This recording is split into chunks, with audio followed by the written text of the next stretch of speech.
Hey guys, it's Drew Brashler with DBB Audio. Today I am here talking about intermodulation. And I'm talking specifically about these wireless microphone receivers and wireless microphones. Now these are something that all of us love to use in our churches and venues, but there is some interesting RF stuff that happens when we use multiple transmitters at the same time. Now, intermodulation is referred to as intermodulation distortion. It's called Intermod distortion, IMD. There's a lot of different things that we refer to as intermodulation. Now, intermodulation itself is a source of interference from the interaction between two or more signals at different frequencies when they are combined in a non-linear circuit. Wow. Hang on for a sec. Now, IMD, or intermodulation distortion, is the measurement in dB between the amplitude of the fundamental frequency, which is the main frequency of our microphone, and the third order product. I'll explain that here in a little bit. So, wireless microphone transmitters and wireless microphone receivers are a non-linear circuit as they are designed. They have mixers inside of them that do all the RF type of stuff, and that's why they are a non-linear circuit. And because they are that, we have the potential of having this intermodulation happen in our transmitters and receivers. Now, when we have a single transmitter, that signal transmitter is going to be right here. We have 462.600. We're going to call this frequency 1. Now, this frequency in itself has a few harmonics.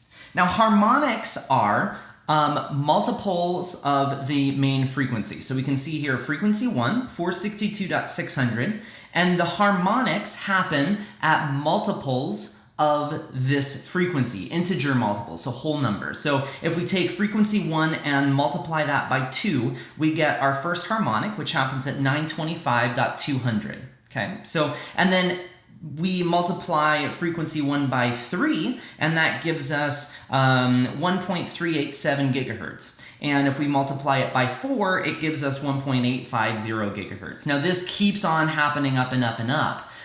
Now, the one thing that happens is as it goes up in frequency, the harmonics actually decrease in amplitude. So we don't need to worry about the harmonics that are way, way high up in frequency because the amplitude is going to be very little. Now, when we add two transmitters, so we have our transmitter 1 and our transmitter 2, so this is going to be frequency 1 and frequency 2. Now, frequency 2 has its own harmonics as well. Now, one thing to note, wireless receivers can only correctly demodulate one signal at a time. So when we have two transmitters, we need to pick two different frequencies. That makes a lot of sense.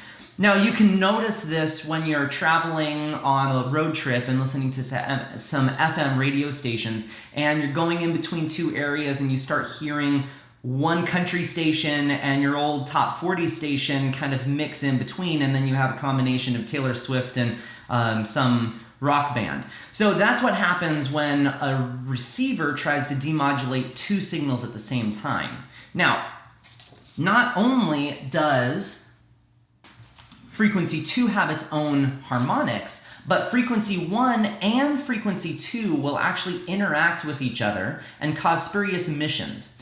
Now,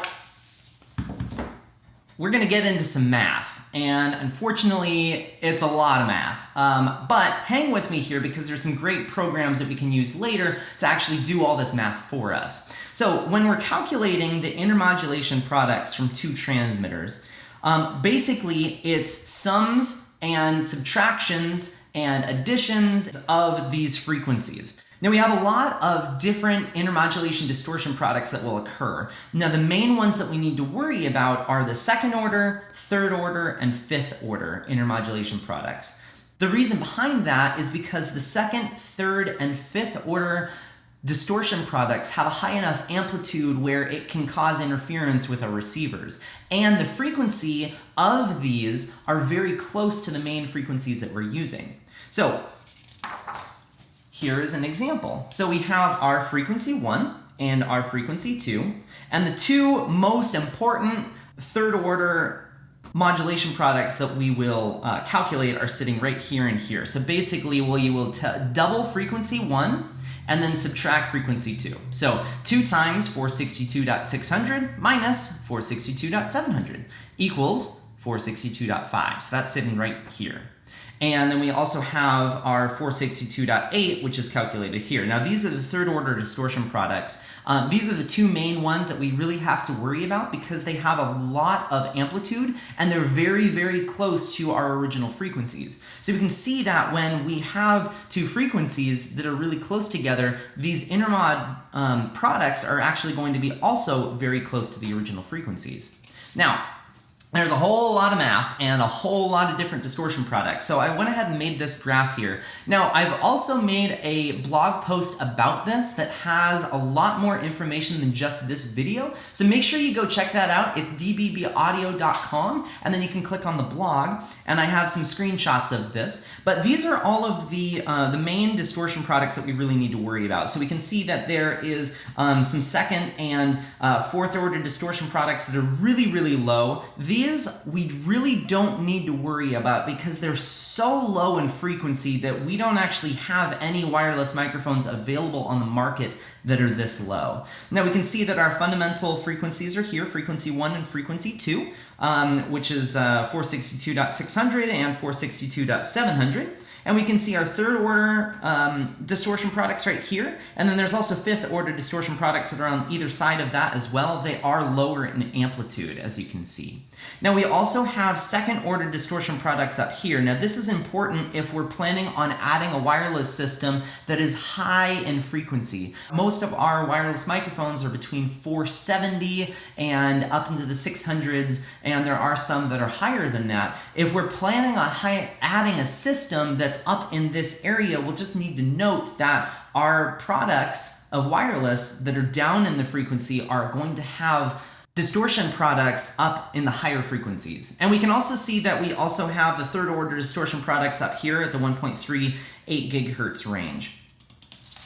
Now, so the main ones that we need to worry about are sitting right next to our two transmitters right here. This is the third and fifth order distortion products. Now, what happens when we add a third transmitter?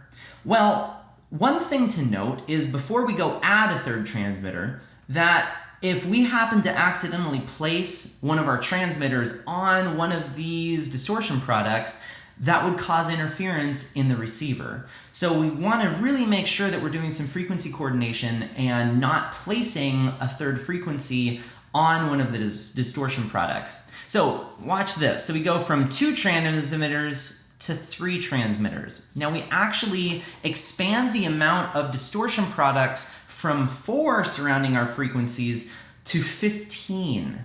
So not only do we have our 3 fundamental frequencies here, but we have our third order and fifth order and some second order around our frequencies here. So what is really interesting is every time that we add a transmitter, we actually expand all of these little spurious emissions exponentially. So that means that whenever we add another transmitter, we reduce the amount of frequencies that are available to us by an exponential factor. So just, you can imagine the amount of math that would have to go into calculating just having 8 transmitters. It would be hundreds, almost 1,000 calculations that you would have to do. Luckily, there's software for us, which I'll mention later in the blog post.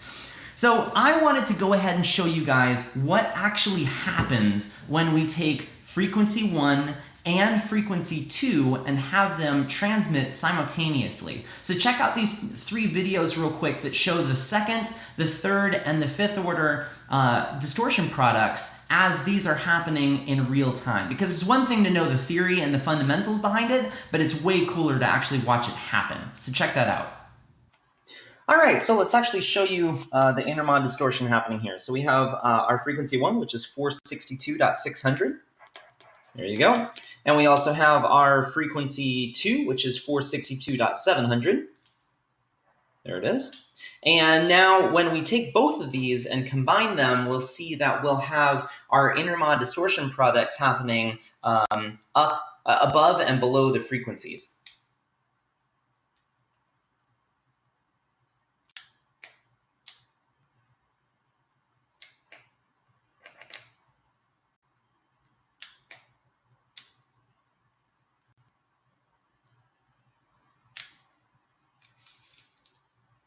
So I'm going to go ahead and show you right now the second order distortion products from frequency 1 and frequency 2. So here is frequency 1, and we can see the harmonic happening at 925.200. And here is frequency 2, and we'll see the harmonic happening at 925.400. Now when we put on both of these at the same time, we will see that there is a combination of frequency 1 plus frequency 2 making a second order distortion product at 925.300.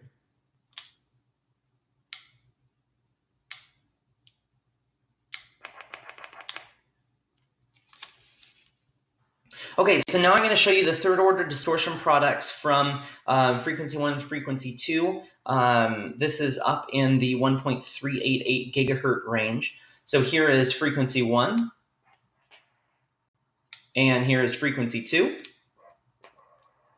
And here's a combination of the two of them.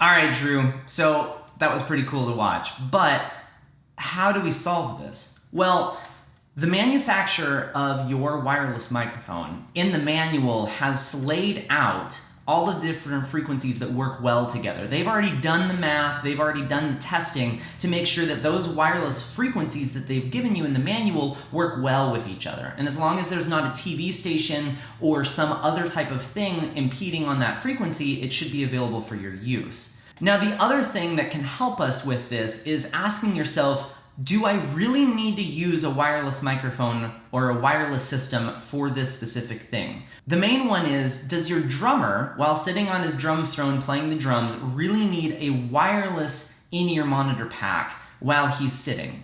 Or can a wired version work just as well? If you do need to have wireless products, they are amazing. Just make sure that you're spending the time and actually making sure that those things are laying in the frequencies that they need to be laid out on. So if you go check out my blog, I have a whole series on wireless microphone frequency selection and how it can make or break your wireless system. Make sure you go check that out because I have some tools that I've been talking about that will help you lay out your wireless frequency coordination for your church or venue. Thanks so much for watching this video, and if you have any questions, feel free to post below, but make sure you check out that blog post at dbbaudio.com, and I'll make sure to put a link right here. Thanks so much.